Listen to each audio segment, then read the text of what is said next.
राम राम दोस्तों। ओम पितृ देवता भय नमः। ऐसा मान्यता है कि श्राद्ध पक्ष में पितर धरती पर आते हैं।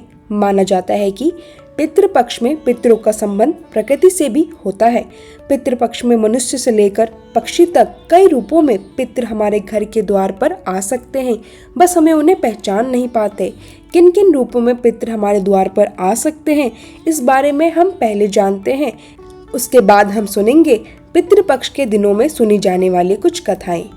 पितृपक्ष के समय अगर घर में कोई मेहमान, गरीब या असहाय व्यक्ति आए तो उनका कभी अनादर ना करें, उन्हें खाली हाथ ना जाने दें, बल्कि उनके भोजन की व्यवस्था अवश्य करें। श्राद्ध पक्ष में गाय या कुत्ते का भी द्वार पर आना बहुत शुभ माना जाता है। अगर यह रास्ते पर दिख जाए तो इन्हें मारकर भगाना नहीं चाहिए, बल्कि इनको कुछ ना कुछ खाने को जरूर देना चाहिए। पितृपक्ष में घर पर आए हुए कौवों को भी नहीं भगाएं, बल्कि कौवों को भी भोजन दें। ऐसे करने से पितृ प्रसन्न होते हैं। धार्मिक मान्यताओं के अनुसार पितृपक्ष में 15 दिनों तक कौवों के द्वारा ही पितृ अन्न ग्रहण करते हैं। इससे न सिर्फ वे तृप्त होते हैं, बल्कि अपने परिवारजनों को भरपूर आशीर्वाद भी देते हैं। हिंदू धर्म में ग्रंथों के अनुसार मनुष्य पर 3 प्रकार के क्षण होते हैं: पितृक्षण, देवक्षण और ऋषि क्षण, और इन सब में सर्वोपरि है पितृक्षण। पितृपक्ष में श्रद्धा पूर्वक श्राद्ध कर्म करके परिजन अपने इन 3 क्षणों से मुक्त होकर मोक्ष को प्राप्त करते हैं। पितृपक्ष के दिनों पितरों के नाम से श्राद्ध तर्पण के अलावा पितरों की कथा का श्रवण करके अगर उसका पुण्य पितरों को अर्पित कर दिया जाए तो उससे भी पितृगण तृप्त और प्रसन्न हो जाते हैं। ब्रह्मा पुराण के अनुसार देवताओं को प्रसन्न करने से पहले मनुष्य को अपने पितरों को प्रसन्न करना चाहिए, और ज्योतिष के अनुसार पितृदोष को सबसे जटिल कुंडली दोषों में से एक माना जाता है। पितरों की आत्मा की शांति के लिए हर साल भाद्रपद शुक्ल पूर्णिमा से आश्विन कृष्ण अमावस्या तक इस काल को, जिसे पितृपक्ष कहा जाता है, पितरों के नाम से दान पुण्य आदि कार्य किए जाते हैं। ऐसी मान्यता है कि इस दौरान कुछ समय के लिए यमराज जी पितरों को आजाद कर देते हैं, ताकि वे अपने परिवारजनों द्वारा किया गया श्राद्ध ग्रहण कर सके। भगवत गीता का पाठ या श्रीमद् भगवत पुराण की कथाओं का श्रवण करने से भी पितर प्रसन्न होते हैं। त्रेता युग में माता सीता द्वारा महाराज दशरथ के पिंडदान की कथा तो सभी को मालूम होगी, लेकिन श्राद्ध का प्रारंभिक उल्लेख द्वापर युग में महाभारत काल के समय में मिलता है। महाभारत के अनुशासन पर्व में भीष्म पितामह के महाराज युधिष्ठिर के साथ श्राद्ध के संबंध में बातचीत का वर्णन मिलता है। महाभारत काल में सबसे पहले श्राद्ध का उपदेश अत्रि मुनि ने महर्षि निमि को दिया था। इससे सुनने के बाद ऋषि निमि ने श्राद्ध का आरंभ किया। उसके बाद अन्य महर्षियों और चारों वर्णों के लोग भी श्राद्ध करने लगे। वर्षों तक श्राद्ध का भोजन करते रहने से पितृ देवता पूर्ण तृप्त हो गए। श्राद्ध का भोजन लगातार करने से पितरों को अजीर्ण रोग हो गया। इससे उन्हें अब कष्ट होने लगा। अपने इस समस्या को लेकर वे ब्रह्मा जी के पास गए और इनसे इस रोग की मुक्ति दिलाने की प्रार्थना की। पितरों की प्रार्थना से द्रवित होकर ब्रह्मा जी ने कहा, आपका कल्याण तो अग्निदेव करेंगे। तब अग्निदेव ने पितरों से कहा कि अब से श्राद्ध में आपके साथ भोजन करूंगा, मेरे साथ रहने से आपका अजीर्ण दूर हो जाएगा। यह सुनकर पितृ बड़े प्रसन्न हुए। बस तभी से श्राद्ध में सबसे पहले अग्नि का भाग दिया जाने लगा और पितरों को अजीर्ण रोग से मुक्ति मिल गई। ऐसा कहा जाता है कि अग्नि में हवन करने के बाद पितरों के निमित्त दिए जाने वाले पिंडदान को ब्रह्मा राक्षस भी दूषित नहीं करते।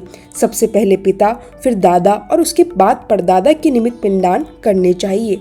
यही श्राद्ध की विधि है। श्राद्ध में हर गृहस्थ को अपने पितरों के नाम से कुछ न कुछ दान अवश्य करना चाहिए। अब सुनिए श्राद्ध पक्ष में हर दिन सुने जाने वाली एक अद्भुत कथा। प्राचीन कथा के अनुसार जोगे और भोगे 2 भाई थे। जोगे धनी था और भोगे निर्धन था। दोनों भाइयों में बड़ा प्रेम था, लेकिन जोगे की पत्नी को धन का घमंड था और उधर भोगे की पत्नी बिल्कुल सरल हृदय की थी। पितृपक्ष आने पर जोगी की पत्नी ने उससे पितरों का श्राद्ध करने के लिए कहा, तो जोगे इसे बेकार का काम समझकर टालने लगा। लेकिन उसकी पत्नी को यह पता था कि अगर ऐसा नहीं किया तो लोग बहुत बातें बनाएंगे। जोगी की पत्नी को घमंड तो था ही, साथ ही उसे अपने मायके वालों को दावत पर बुलाने और अपनी अमीरी दिखाने का भी ये बिल्कुल सही अवसर लगा। आखिरकार वह अपने पति से बोली कि अगर आप मेरी परेशानी की वजह से ऐसा कह रहे हैं तो तुम श्राद्ध मत करो, तो मैं सहायता के लिए भोगे की पत्नी को बुला लूंगी। दोनों मिलकर सारा काम कर लेंगे। फिर उसने जोगे को अपने मायके न्योता देने के लिए भेजा। दूसरे दिन उसको बुलाने पर सुबह सवेरे ही भोगे की पत्नी आकर काम में लग गई।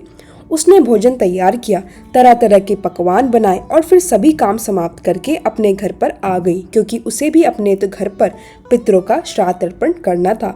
इस अवसर पर जोगी की पत्नी ने उसे जाने से नहीं रोका और ना ही वह रुकी। दोपहर के समय पितर भूमि पर उतरे, क्योंकि श्राद्ध पक्ष के दिनों में दोपहर के समय ही पितरों के निमित्त श्राद्ध अर्पण का काम करना अत्यंत शुभ माना जाता है। तो दोपहर के समय पितर भूमि पर उतरे। जोगे भोगे के पितर पहले जोगे के यहाँ गए। वहां गए तो देखा कि उसके ससुराल वाले तो उनसे पहले ही भोजन करने पर जुटे हुए हैं। आखिरकार फिर वे भोगे के घर गए, जहाँ पितरों के नाम पर अग्नि दे दी गई थी। पितरों ने अगियारी की राख चाटी और भूखे ही नदी के तट पर पहुंच गए। थोड़ी ही देर बाद नदी के किनारे सभी पितर इकट्ठा हुए और अपने यहाँ के परिवारजनों के श्राद्धों की तारीफ करने लगे। जोगी भोगे के पितरों ने अपनी आप बीती कही। फिर वे सोचने लगे कि अगर भोगे समर्थवान होता तो उन्हें भूखा नहीं रहना पड़ता, लेकिन भोगे के घर में तो 2 वक्त की रोटी भी खाने को नहीं थी। यह सब सोचकर उन्हें भोगे पर दया आ गई और फिर वे खुशी में चिल्लाने लगे कि भोगे के घर में धन हो जाए, भोगे भी धन्यवान हो जाए। शाम हो चली थी और अब तक भोगे के बच्चे भी भूखे थे। उन्होंने अपनी माँ से कहा, माँ भूख लगी है। तब बच्चों को टालने के लिए भोगे की पत्नी ने कहा, जाओ आंगन में होदी औधी रखी है, जाओ और उसे खोल लो, जो कुछ भी मिले बांट कर खा लेना। बच्चे आंगन में गए तो देखा कि वहाँ तो हौदी मोहरों से भरी पड़ी है। वे दौड़कर माँ के पास पहुँचे और सारी बात माँ को बताई। माँ को विश्वास नहीं हुआ।